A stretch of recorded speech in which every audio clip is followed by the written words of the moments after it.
Mee TV news కి స్వాగతం. Bulletin లో ముందుగా హెడ్లైన్స్ చూద్దాం.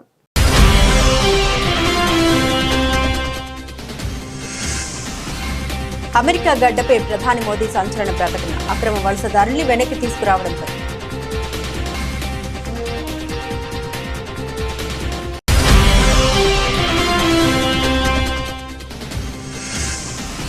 అమెరికాలో 10,000 మంది కార్మికులను తొలగించిన ట్రంప్ సర్కార్ కీలక నిర్ణయం తీసుకున్న ఎలన్ మస్క్.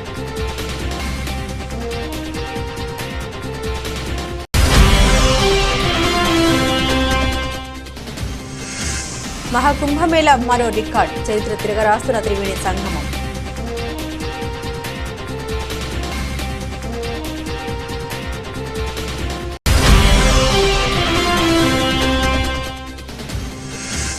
భారత స్టాక్ మార్కెట్పై బేర్పాటు, వరుసగా 8వ రోజు నష్టాలు. ప్రామాణిక ఈక్విటీ సూచీలు.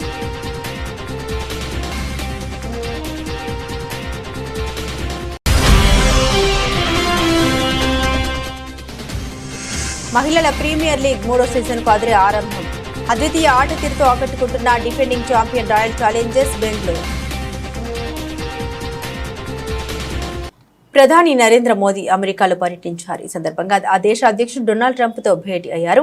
వీరి భేటీలో ఇరు దేశాలకు సంబంధించి పలు వాణిజ్య, రక్షణ రంగానికి చెందిన అంశాలపై చర్చ జరిగింది. రెండు దేశాల మధ్య వాణిజ్య లోటు భర్తీ చేసేలా, అమెరికా నుండి మరింత చమురు గ్యాస్ కొనుగోలు చేసేలా రెండు దేశాల మధ్య ఒప్పందం కుదిరింది. భారత రక్షణ రంగాన్ని మరింత బలోపేతం చేసేలా అమెరికా నుండి మిలిటరీ ఉత్పత్తుల విక్రయాలను పెంచుతామని ట్రంప్ పేర్కొన్నారు. అయితే ట్రంప్ మోదీ మీడియా సమావేశంలో సంయుక్తంగా పాల్గొని మాట్లాడారు.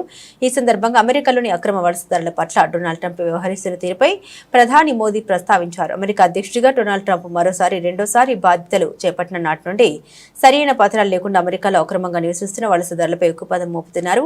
అక్రమ వలసదారుల్ని గుర్తించి వారి చేతులకు సంఖ్యలు, కాళ్లకు గొలుసులు వేసి ప్రత్యేక సైనిక విమానాల ద్వారా వారి దేశాలకు పంపిస్తున్నారు. ఈ క్రమంలో సరైన పత్రాలు లేకుండా అమెరికాలో అక్రమంగా నివసిస్తున్న 104 మంది భారతీయులను ప్రత్యేక విమానంలో అమెరికా నుండి పంపించి వేశారు.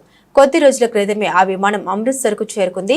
ఫిబ్రవరి 15న అక్రమ వలసదారులతో కూడిన మరో అమెరికా సైనిక విమానం అమృత్సర్కు రాబోతున్నట్లు సమాచారం. అమెరికా లేఖల ప్రకారం చట్టపరమైన పత్రాలు లేకుండా దాదాపు 18,000 మంది భారతీయులు అమెరికాలో నివసిస్తున్నారు. వారందరినీ తిరిగి ఇండియాకు పంపించేలా ట్రంప్ ప్రభుత్వం చర్యలు చేపట్టింది. ఈ అంశంపై అమెరికాలో పర్యటిస్తున్న ప్రధాని నరేంద్ర మోదీ మీడియా ముందు ప్రస్తావించారు. ఒక దేశంలోకి చట్టవిరుద్ధంగా ప్రవేశించిన వారికి అక్కడ నివసించే హక్కు లేదని ప్రధాని నరేంద్ర మోదీ అన్నారు. చట్టవిరుద్ధంగా అమెరికాలో నివసిస్తున్న భారతీయుల్ని స్వదేశానికి తీసుకొస్తామని తెలిపారు. అమెరికాలో అక్రమంగా నివసిస్తున్న భారతీయులను స్వదేశానికి తీసుకొస్తాం. మానవ అక్రమ రవాణాను అడ్డుకోవడానికి ప్రయత్నాలు జరగాల్సి ఉంది. ఒక దేశంలోకి చట్టవిరుద్ధంగా ప్రవేశించిన వారికి అక్కడ నివసించే హక్కు ఉండదు. ఈ విధానం ప్రపంచం అంతటికీ వర్తిస్తుందని మోదీ పేర్కొన్నారు. డబ్బు, ఉద్యోగాలు ఆశ చూపి కొంతమంది యువత పేదరికంలో ఉన్న వారిని మోసం చేస్తున్నారు. అలా వారు అక్రమ వలసదారులుగా మారుతున్నారు. వారికి తెలియకుండానే మానవ అక్రమ రవాణా కూపంలోకి వెళ్తున్నారని మోదీ అన్నారు. అలాంటి వాటిని సమూలంగా నిర్మించాల్సిన అవసరం ఉంది. ఈ ప్రయత్నాలు భారత్కు ట్రంప్ పూర్తి సహకారం అందిస్తారని ఆశిస్తున్నామని మోదీ పేర్కొన్నారు. అమెరికాలో ఉద్యోగాల కోత మొదలైంది. ప్రభుత్వ ఖర్చుని తగ్గించుకోవడంలో భాగంగా అధ్యక్షుడు డొనాల్డ్ ట్రంప్, ఆయన సలహాదారు డోజ్ చీఫ్ ఎలన్ మస్క్ నిర్దాక్షిణ్యంగా వ్యవహరిస్తున్నారు. ఇప్పటికే 75,000 మందికి స్వచ్ఛందంగా ఉద్యోగ విరమణ చేయాలని ఆదేశాలు జారీ చేసిన ట్రంప్ సర్కార్ తాజాగా వివిధ ఏజెన్సీల్లో పనిచేస్తున్న 9,500 మందికి పైగా కార్మికులపై వేటు వేసింది. తొలగింపులకు గురైన వారిలో ఫెడరల్ భూముల వ్యవహారాలు చేసే కార్మికులు, మిలిటరీ ప్రముఖుల కేర్ ఫండ్లో చేసే ఉద్యోగులు ఉన్నారు. అదేవిధంగా ఇంటీరియర్ డిపార్ట్మెంట్లో, ఎనర్జీ, వెటరన్స్ అఫైర్స్, వ్యవసాయం, హెల్త్ అండ్ హ్యూమన్ సర్వీసెస్ ఉద్యోగులు ఉన్నట్టు తెలుస్తుంది. కాగా ఫెడరల్ ఏజెన్సీలన్నింటినీ అమెరికా వదిలించుకోవాల్సిన సమయం వచ్చేసిందని ఇప్పటికే ఎలన్ మస్క్ ప్రకటించారు. ప్రభుత్వ పనితీరును సమూలంగా పునర్వ్యవస్థీకరించడంలో భాగంగా ఈ చర్య తప్పదని స్పష్టం చేశారు. వృధా ఖర్చుల తగ్గింపు, సామర్థ్య పెంపు కోసం ఏజెన్సీల సామూహిక మూసివేతలు తప్పవన్నారు. ఇందులో భాగంగా ఫెడరల్ వర్క్స్ ఫోర్స్ లో పరిమాణాన్ని తగ్గించేందుకు ప్రొబేషనరీ, ఏడాది కంటే తక్కువ అనుభవం ఉన్న ఉద్యోగులను తొలగించాలని మస్క్ ఆదేశాలు జారీ చేశారు. అన్ని విభాగాల్లో ప్రొబేషనరీ ఉద్యోగులను తొలగించాలని ఏజెన్సీలకు స్పష్టం చేశారు. అయితే ఉద్యోగాల కోతలు విధించే వాటిలో law enforcement, national security, immigration విభాగాలకు ఎగ్జిక్యూటివ్ ఆర్డర్లో మినహాయింపు ఇచ్చారు. పోస్టల్ సేవలు మినహాయించి అమెరికాలో దాదాపు 23 లక్షల మంది ప్రభుత్వ ఉద్యోగులున్నారు. వీరంతా వివిధ ఏజెన్సీలో పనిచేస్తున్నారు. ఫెడరల్ శ్రామిక శక్తిలో భద్రతా సంబంధిత ఏజెన్సీలు ఎక్కువగా భాగాన్ని కలిగి ఉన్నాయి. కానీ అమెరికా వ్యాప్తంగా లక్షలాది మంది ప్రజలు మాజీ సైనికుల ఆరోగ్య సంరక్షణను, వ్యవసాయాన్ని పర్యవేక్షించడం, ప్రభుత్వ బిల్లులు చెల్లించడం వంటి ఇతర ఉద్యోగాల్లో పనిచేస్తున్నారు. అమెరికాలో ప్రభుత్వ ఉద్యోగుల సంఖ్యను తగ్గించేందుకు ఇప్పటికే ట్రంప్ బయౌట్ ప్యాకేజీతో ఆఫర్ ప్రకటించారు. దీని కింద ఫిబ్రవరి 6లోగా ఉద్యోగాలు స్వచ్ఛందంగా వదులుకున్న వారికి 8 నెలల జీతం ఇస్తామని తెలిపారు. అయితే ఈ విషయంలో ఫెడరల్ కోర్టులో ట్రంప్కు ఎదురుదెబ్బ తగిలింది. బయౌట్ ఆఫర్ను ఫెడరల్ కోర్టు న్యాయమూర్తి నిలిపివేశారు. ప్రయాగ్రాజ్లోని గంగా, యమున, సరస్వతి నదుల సంగమ స్థానంలో శుక్రవారం అంటే ఫిబ్రవరి 14వ తేదీన ఒక్కరోజే 92 లక్షల మందికి పైగా భక్తులు పుణ్య స్నానాలు చేశారని పేర్కొంది. భారత్, చైనాలు మినహా మిగతా దేశాల జనాభా కంటే ఈ సంఖ్య ఎక్కువ. America, Russia, Indonesia, Brazil, Pakistan, Bangladesh లాంటి దేశాల జనాభా కూడా 50 కోట్ల కంటే తక్కువే అని ఉత్తరప్రదేశ్ సర్కార్ తెలిపింది. ఫిబ్రవరి 26 వరకు మహాకుంభమేళ కొనసాగనుంది. ఇప్పటి వరకు మరిన్ని కోట్ల మంది భక్తులు పుణ్యస్నానాలు ఆచరించనున్నారు. ఇందుకోసం ఉత్తరప్రదేశ్ ప్రభుత్వం అన్ని రకాల ఏర్పాట్లు చేసింది. జనవరి 29వ తేదీన త్రివేణి సంగమంలో తొక్కిసలాట ఘటన జరగగా పలువురు భక్తులు చనిపోయారు. ఆయన పుణ్యస్నానాల కోసం తరలివచ్చే భక్తుల సంఖ్య ఏమాత్రం తగ్గలేదు. కాగా కుంభమేళ ఏర్పాట్లకి 1500 కోట్ల పెట్టుబడి పెడితే 3 లక్షల కోట్ల రాబడి వచ్చిందని సీఎం యోగి ఆదిత్యనాథ్ స్వయంగా ప్రకటించారు. కుంభమేళాకు వస్తున్న భక్తుల సంఖ్యతో ఈ కార్యక్రమం గ్రాండ్ సక్సెస్ అయిందన్నారు. మహారాష్ట్ర ముఖ్యమంత్రి దేవేంద్ర ఫడ్నవీస్ తన సతీమణి అమృత ఫడ్నవీస్ కుమార్తె దివిజలతో కలిసి ప్రయాగ్రాజ్లోని త్రివేణి సంగమంలో పుణ్య స్నానాలు చేశారు. మహాకుంభమేళలో భక్తుల కోసం అద్భుతమైన ఏర్పాట్లు చేశారని దేవేంద్ర ఫడ్నవీస్ తెలిపారు. ఇందుకు గాను ఉత్తరప్రదేశ్ ముఖ్యమంత్రి యోగి ఆదిత్యనాథ్కు ఆయన అభినందనలు తెలిపారు. మహాకుంభమేళాకు వస్తున్న ప్రతి భక్తుడు సంతోషంగా ఉన్నాడు. భారీ సంఖ్యలో భక్తుల రాకతో ఈసారి మేళ సరికొత్త రికార్డు సృష్టించిందని దేవేంద్ర ఫడ్నవీస్ తెలిపారు. మహాకుంభమేళలో ఇంత చక్కటి ఏర్పాటు చేసినందుకు మేం సీఎం యోగికి ధన్యవాదాలు తెలిపారు. తదుపరి కుంభమేళ మహారాష్ట్రలోని నాసిక్లో జరుగుతుంది. దాన్ని కూడా ఇదే విధంగా విజయవంతం చేయడంపై మేం ఫోకస్ పెడతామన్నారు దేవేంద్ర ఫడ్నవీస్ సతీమణి అమృత ఫడ్నవీస్.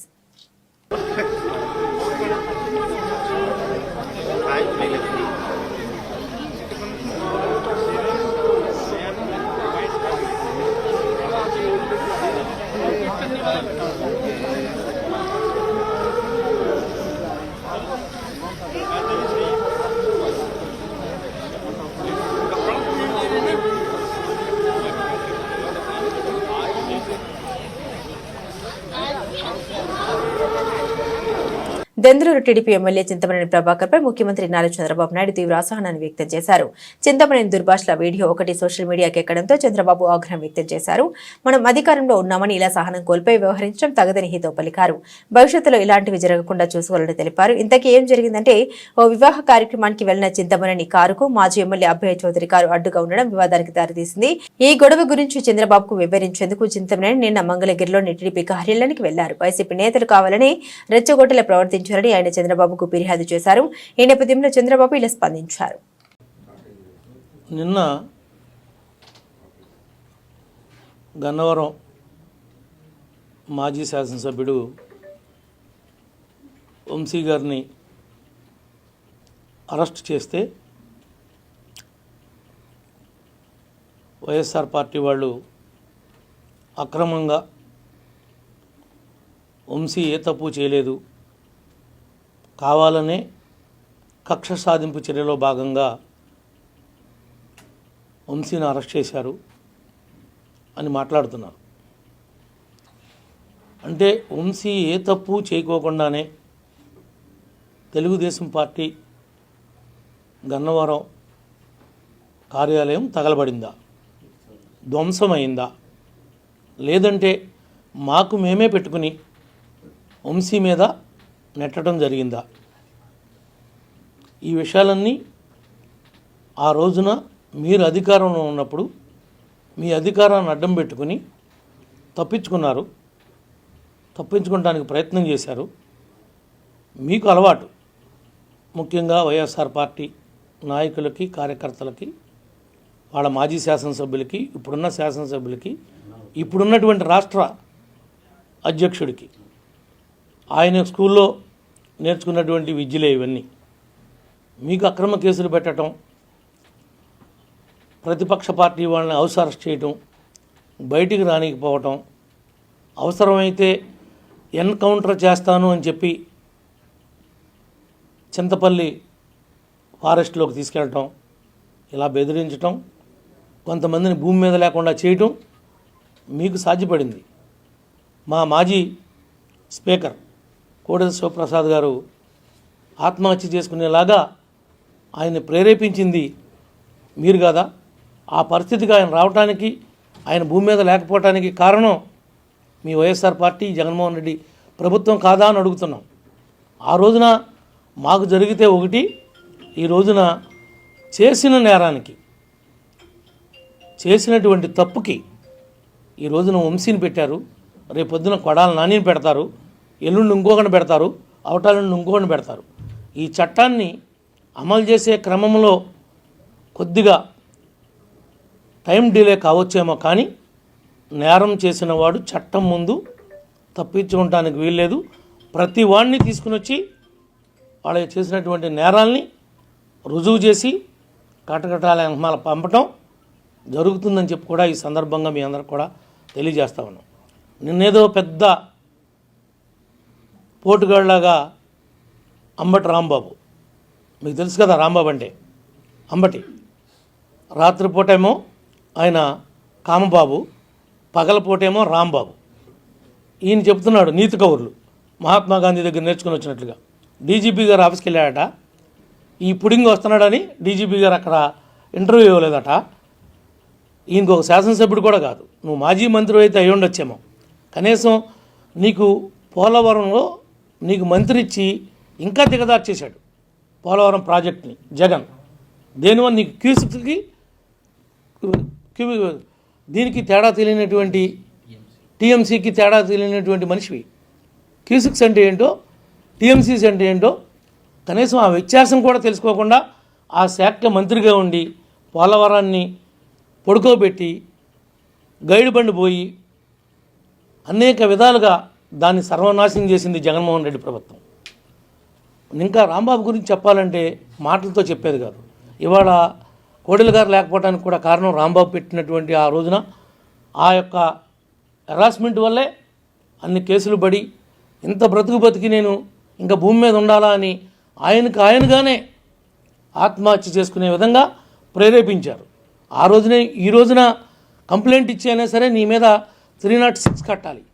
ఆ యొక్క చనిపోవడానికి ఆయన కారణం పరోక్షంగా నువ్వు, నీ జగన్మోహన్ రెడ్డి. కాబట్టి మీ ఇద్దరి మీద 306 కట్టాలని చెప్పి నేను డిమాండ్ చేస్తా ఉన్నా ఈ ప్రభుత్వాన్ని. నిజంగా మీరిద్దరూ ఆ సెక్షన్ కింద నేరస్తులుగా మిగులుతారని చెప్పి కూడా ఈ సందర్భంగా నేను గుర్తు చేస్తున్నా. ఇవాళ ఏదో ఈయన వచ్చాడంట, డీజీపీ గారికట తెలియాలట మా మాజీ మంత్రులు, అప్పుడున్నటువంటి శాసనసభ్యులు స్వయంగా డీజీపీ గారిని కలవటానికి వెళ్తేనే మీ ప్రభుత్వంలో అపాయింట్మెంట్ ఇవ్వకోకుండా, గేట్లలోంచి రాకోకుండా వెనక్కి తిప్పి పంపిన సంఘటనలు అనేకం. నీ డీజీపీ ఆఫీస్ పక్కన ఉన్నటువంటి మా రాష్ట్ర కేంద్ర పార్టీ ఆఫీస్ ఉంటే దాన్ని ధ్వంసం చేస్తుంటే రక్తం గారి మా దాంట్లో ఉన్నటువంటి మా ఉద్యోగస్తులు, నాయకులు పరుగులు పెడుతుంటే, అల్లాడిపోతుంటే ఆ రోజున డీజీపీ ఏమయ్యాడు? ఆ రోజున ముఖ్యమంత్రి ఏమయ్యాడు? యాదాద్రి భువనగిరి జిల్లా ఖమ్మంలో జరిగే బీసీ రౌండ్ టేబుల్ సమావేశానికి పర్యటక వెళ్తున్న ఎమ్మెల్సీ కవితకు చౌటుప్పల్ పట్టణ కేంద్రంలో మునుగోడు నియోజకవర్గ ఇన్ఛార్జ్ కూసుకుంట్ల ప్రభాకర్ రెడ్డి ఆధ్వర్యంలో ఘన స్వాగతం పలికారు బీఆర్ఎస్ పార్టీ కార్యకర్తలు. అనంతరం కవిత మీడియాతో మాట్లాడారు. నేడు ఖమ్మం జిల్లాలో జరుగుతున్న బీసీ రౌండ్ టేబుల్ సమావేశానికి వెళ్తున్నాను. మునుగోడు నియోజకవర్గం ఘన స్వాగతం పలికారు. మునుగోడు నియోజకవర్గంలో రాజగోపాల్ రెడ్డి అధికారంలో ఉన్నారు. ఈ ప్రాంత ట్రిబుల్ ఆర్ రైతులు చాలా ఇబ్బందులు పడుతున్నారు. ట్రిబుల్ ఆర్ రైతులకు గతంలో ముఖ్యమంత్రి రేవంత్ రెడ్డి అండగా ఉంటారని తెలిపారు. ఈరోజు ఖమ్మం జిల్లాలో జరుగుతున్నటువంటి బీసీ రౌండ్ టేబుల్ సమావేశానికి హాజరవడానికి వెళ్తూ మార్గం మధ్యలో మరి మునుగోడు నియోజకవర్గంలో చౌటుప్పల్ మండలంలో మా నాయకులను అందరినీ కూడా కలవడానికి ఆగడం జరిగింది. ఇక్కడ మునుగోడు మండలంలో మరి కాంగ్రెస్ పార్టీ నుండి రాజగోపాల్ రెడ్డి గారు అధికారంలో ఉన్నారు, వారు ఎమ్మెల్యేగా ఉన్నారు. ఇక్కడ ముఖ్యమంత్రి గారు ఆనాడు వచ్చి ట్రిపుల్ ఆర్ సమస్యనే లేకుండా చేస్తా, నేను మమ్మల్ని గెలిపించండి, మేము ఎటువంటి ఇబ్బంది లేకుండా ట్రిపుల్ ఆర్ ని మీ గ్రామాల నుంచి వెళ్లకుండా చేస్తామని చెప్పిండ్రు. కానీ గెలిచి 14 నెలలు అవుతున్న ట్రిపుల్ ఆర్ కి సంబంధించినటువంటి బాధితులకు ఎవరికైతే ముఖ్యమంత్రి గారు మాట ఇచ్చారో ఇంతవరకు వాళ్ళు 2000 మంది పైచిలుకుతో కలెక్టరేట్ ముట్టడి చేసినా కూడా కనీసం వాళ్ళని పిలవడం కానీ మాట్లాడడం కానీ చేయకపోవడం అన్నది దారుణం. మీరు ఇచ్చినటువంటి మాటకు నిలబడి గౌరవ ముఖ్యమంత్రి గారు తక్షణమే ట్రిపుల్ ఆర్ బాధితులను పిలిపించుకొని మాట్లాడి వారి సమస్య పరిష్కరించవలసిందిగా నేను డిమాండ్ చేస్తా ఉన్నాను. రాజగోపాల్ రెడ్డి గారు ఈ విషయంలో చొరవ తీసుకోవాలని కూడా మేము డిమాండ్ చేస్తా ఉన్నాం. మరి మునుగోడులో ఉన్నటువంటి అందరికీ కూడా విజ్ఞప్తి చేసేది ఒకటే, తెలంగాణ రాష్ట్రం తెచ్చుకున్నదే, అందరూ బాగుండాలి, అందరం కూడా చక్కగా ఉండాలనే విషయంలోనే. కాబట్టి ఇవాళ బీఆర్ఎస్ పార్టీ మీ అందరి పక్షాన కూడా నిలబడి పోరాటం చేస్తా ఉన్నది. Thank you. జై తెలంగాణ.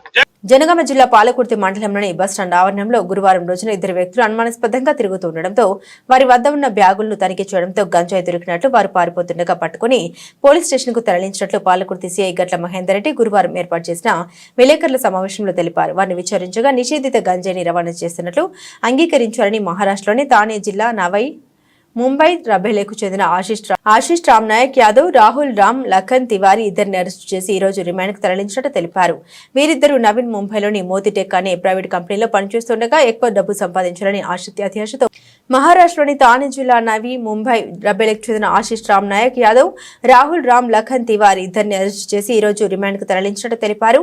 వీరిద్దరూ నవీన్ ముంబైలోని మోతిటెక్ అనే ప్రైవేట్ కంపెనీలో పనిచేస్తుండగా ఎక్కువ డబ్బు సంపాదించాలని అత్యాశతో ఒరిస్సా రాష్ట్రంలోని భువనేశ్వర్ కు వెళ్లి 1.80 లక్షల విలువ గల 31.7 కిలోల 16 గంజాయి ప్యాకెట్లు కొనుక్కుని రైలు ముంబైకి తిరిగి వస్తున్న క్రమంలో వరంగల్ పోలీసులు రైలు తనిఖీలు చేస్తుండగా వారు గమనించి ట్రైన్ దిగి నేరుగా వరంగల్ బస్టాండ్కి వెళ్లి బస్సు ఎక్కి పాలకుర్తికి వచ్చినట్టు తెలిపారు.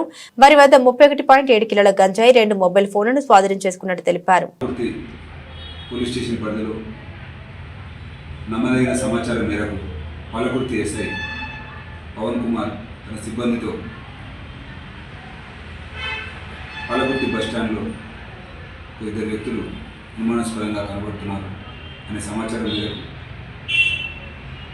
SI Pawan Palakurthi police station నుండి తన సిబ్బందితో మరియు పంచులతో బయలుదేరి పాలకుర్తి బస్టాండ్కి వెళ్ళి అనుమానాస్పదంగా ఉన్న ఇద్దరు వ్యక్తులను విచారించి వారి వద్ద నుంచి 31 కిలో 700 గ్రాముల దగ్గర 32 కిలోల గాంజాను వారి వద్ద నుంచి సీజ్ చేయడం జరిగింది.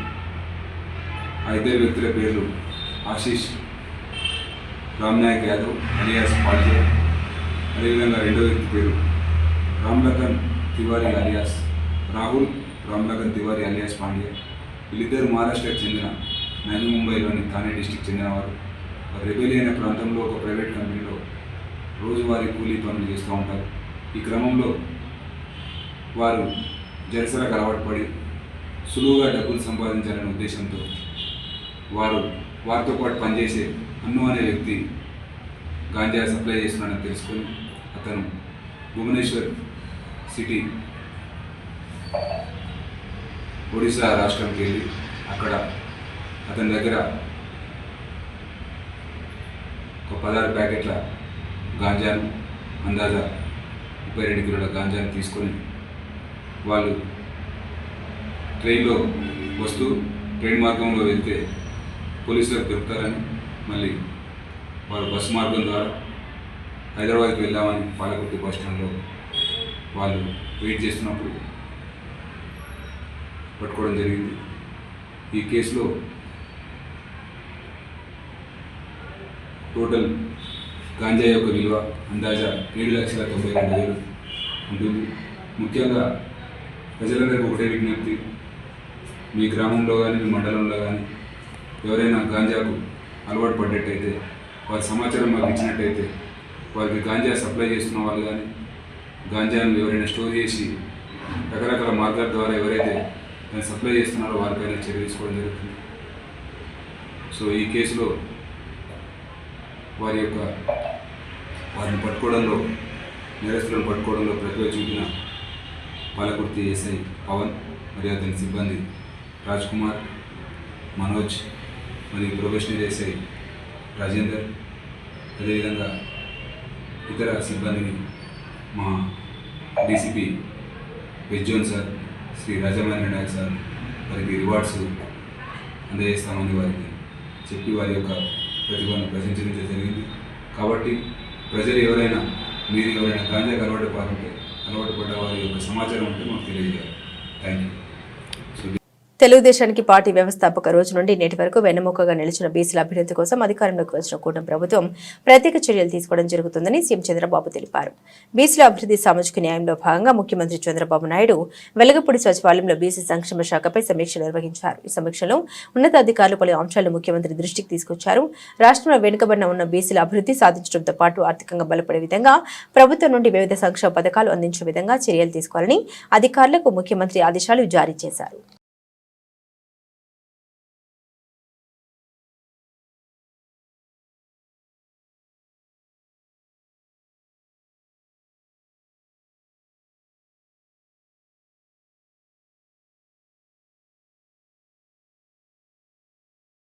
భద్రాద్రి కొత్తగూడెం జిల్లా భద్రాచలం శివారు ప్రాంతంలో పట్టణానికి ఆనుకుని ఉన్న ఆంధ్రాలో కలిసిన చాలా ఎకరాల ప్రభుత్వ భూములు గత కొంతకాలంగా ఆక్రమణకు గురయ్యాయి.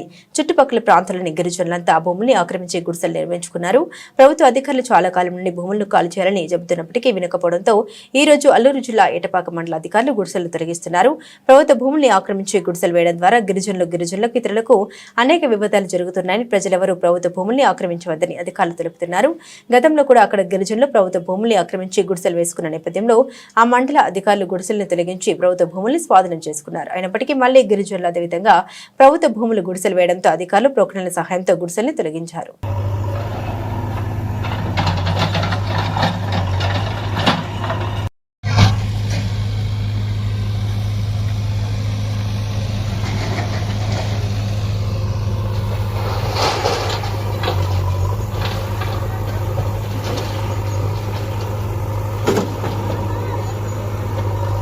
ఒక్కసారి అంటే నమ్మి ఐదేళ్లు అధికారం ఇచ్చిన ప్రజలకు వైసీపీ అధినేత జగన్మోహన్ రెడ్డి నరకం చూపెట్టారని విద్యుత్ శాఖ మంత్రి గొట్టిపాటి రవికుమార్ విమర్శించారు. అద్దంకి నియోజకవర్గ పరిధిలోని కొర్షిపాడు మండలంలో గుండ్లకమ్మ ప్రాజెక్టు ముంపుకు గురైన ఎర్రబాలెం గ్రామంలో మంత్రి గొట్టిపాటి శుక్రవారం పర్యటించారు. కూటమి ప్రభుత్వం ఏర్పడిన తర్వాత యుద్ధ ప్రాతిపదికన 20 లక్షల వ్యయంతో నూతనంగా నిర్మించిన సీసీ రోడ్లు, సైడ్ డ్రైన్లను ఈ సందర్భంగా మంత్రి ప్రారంభించారు. అద్దంకి నియోజకవర్గ పరిధిలోని 7 ముంపు గ్రామాల ప్రజలతో సమావేశమై వారి సమస్యలను అడిగి తెలుసుకున్నారు. గుండ్లకమ్మ ముంపు గ్రామంలో రోడ్లు, త్రాగునీరు, పాఠశాలలు, దేవాలయాల నిర్మాణంతో పాటు ఇతర మౌలిక సదుపాయాలను వెంటనే కల్పించాలని సంబంధిత అధికారులకు ఆయన ఆదేశాలు జారీ చేశారు.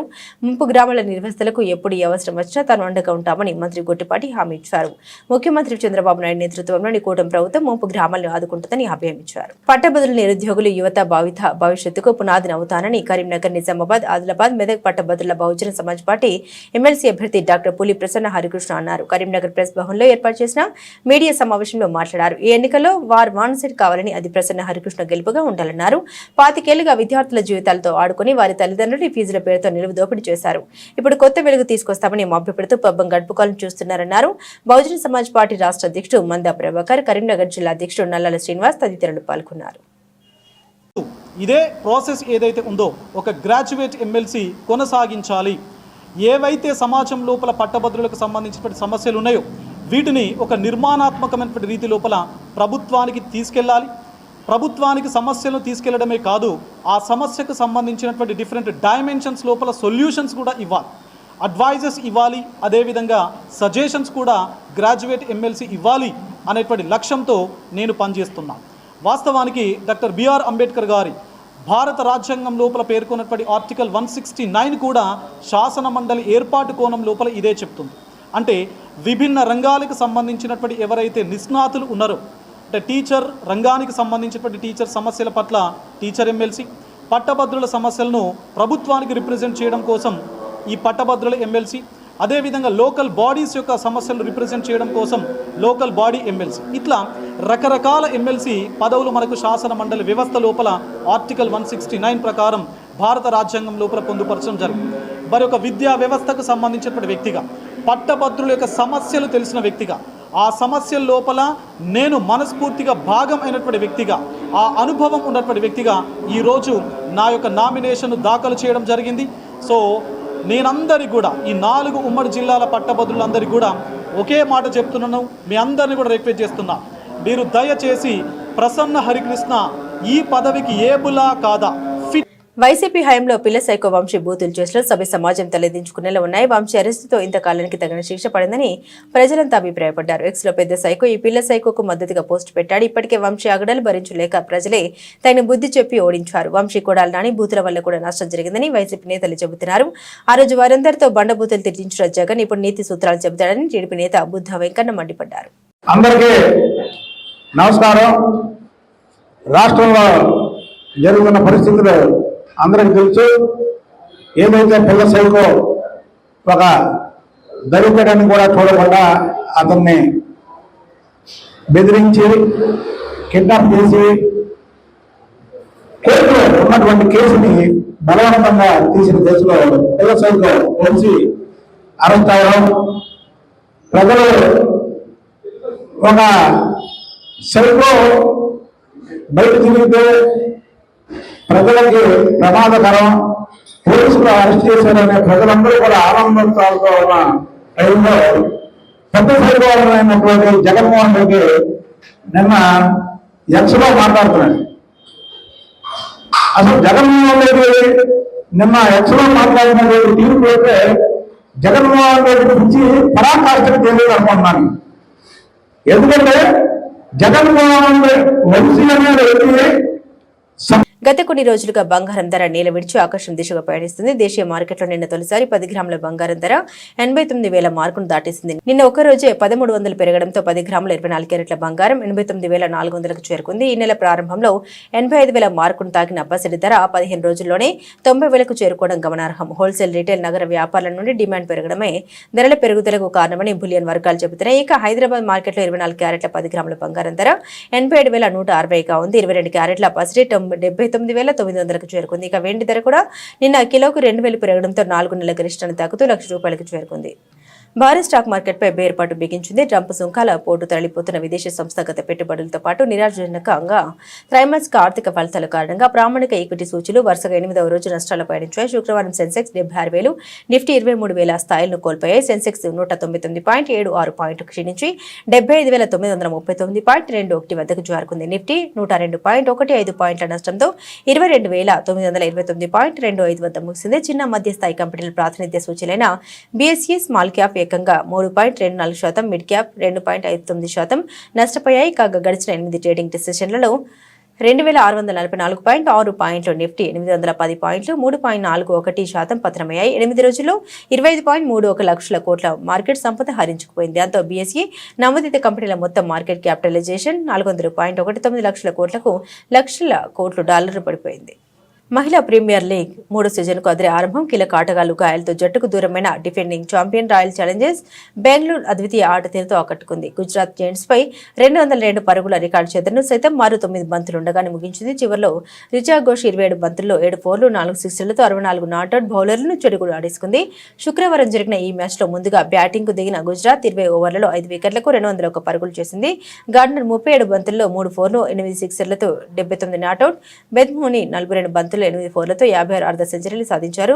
పేసర్ రేణుకా సింగ్ కు 2 వికెట్లు దక్కాయి. చేతుల్లో బెంగళూరు 18.3 ఓవర్లో 4 వికెట్లకు 202 పరుగులు చేసి గెలిచింది. ఎలిస్ పెర్వి 34 బంతుల్లో 6 ఫోర్లు 2 సిక్సర్లతో 57, కనుక ఆహుజా 13 బంతుల్లో 4 ఫోర్లతో 30 నాట్అవుట్ కీలక ఇన్నింగ్స్ ఆడారు. గవర్నర్ కు 2 వికెట్లు దక్కాయి. ప్లేయర్ ఆఫ్ ది మ్యాచ్ గా రిచా ఘోష్ నిలిచింది. బులెటిన్ ముగించే ముందు హెడ్లైన్స్ మరోసారి.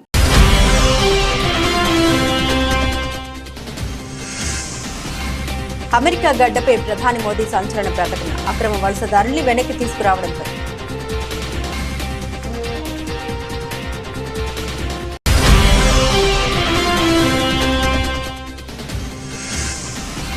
అమెరికాలో 10,000 మంది కార్మికులను తొలగించిన ట్రంప్ సర్కార్, కీలక నిర్ణయం తీసుకున్న ఎలన్ మస్క్.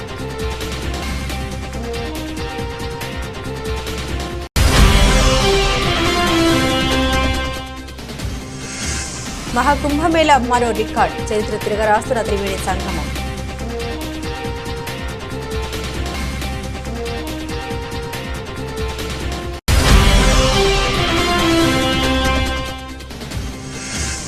భారత స్టాక్ మార్కెట్పై బేర్పాటు, వరుసగా 8వ రోజు నష్టాలు ప్రామాణిక ఈక్విటీ సూచీలు.